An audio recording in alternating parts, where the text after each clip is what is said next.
Baka pati po si Doritos masama na dyan. O baka si Mr. Lays masama na dyan. Baka po si Pringles kasama na din po.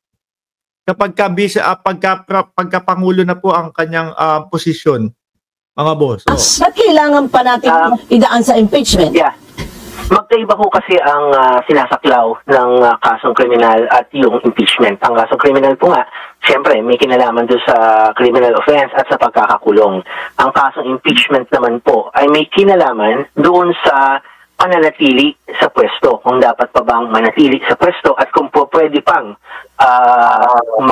humawak ng pwesto sa susunod, sa hinaharap. So sa criminal case, sa graft and corruption, siyempre, ang penalty doon, pwede kang makulong.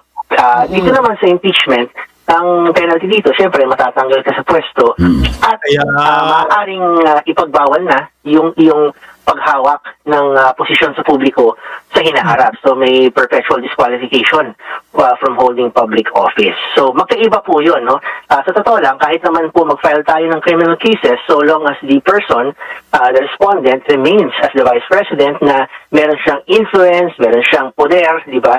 Hindi naman ho nalulutas yung ating mga problema. So, which is nangyari po yan, mga kababayan. Kaya naman po natahimik, no? Sila dating Senador Trillanes, kumbaga tumahimik lang, naglaylo lang.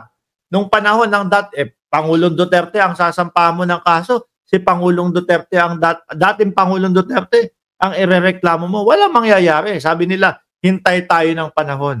Hintay tayo ng tamang panahon na kapag ang gobyerno na, patas na. Doon tayo rumatrat. No?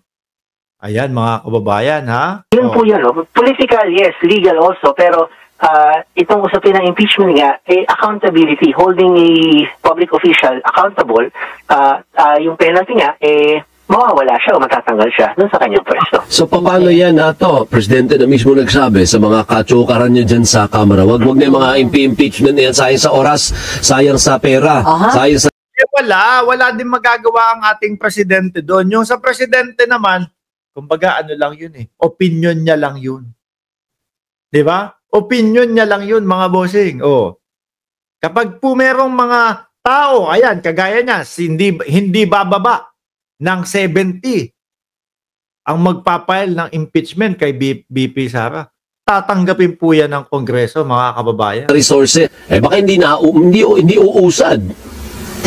Well, alam niyo po, yung ating kapasyahan na isampa yung impeachment complaint ay hindi naman nakasalalay sa anuman ang opinyon ng Pangulo. Ano man ang kanyang preference, no? Siya ba'y pabor o hindi pabor, hindi po yan relevant dun sa aming desisyon na isampa to kasi bumatay lang naman po tayo doon sa ano na ang mga facts, ano na yung lumitaw sa mga committee hearings, ano na yung mga lumitaw.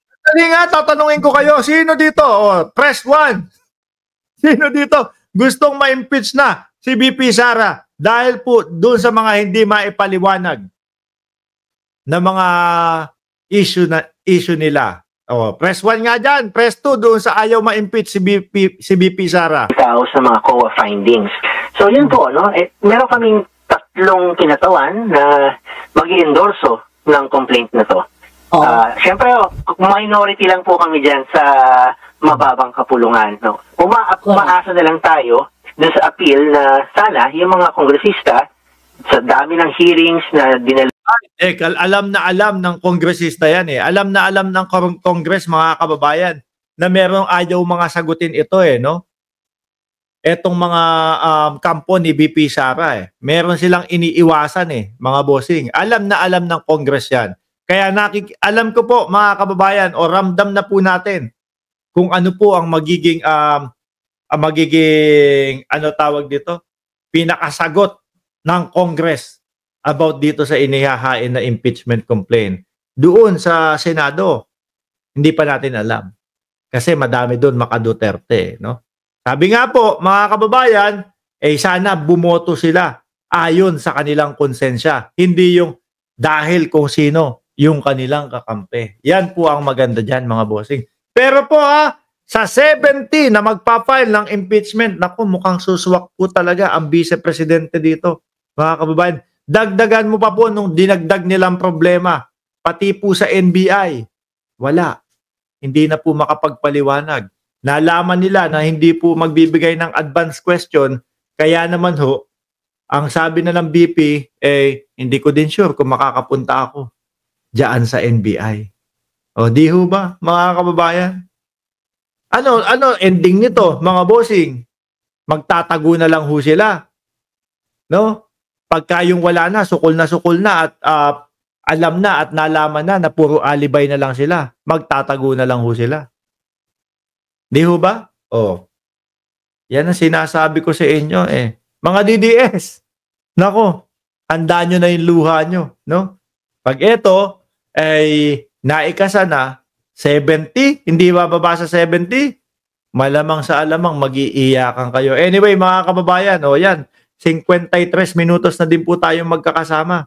Bukas ulit, no? Bukas sa akin, mamayang gabi sa inyo. Tayo naman pag nag-live naman po tayo, mga 45 minutos, hindi nalalagpas ng 1 oras.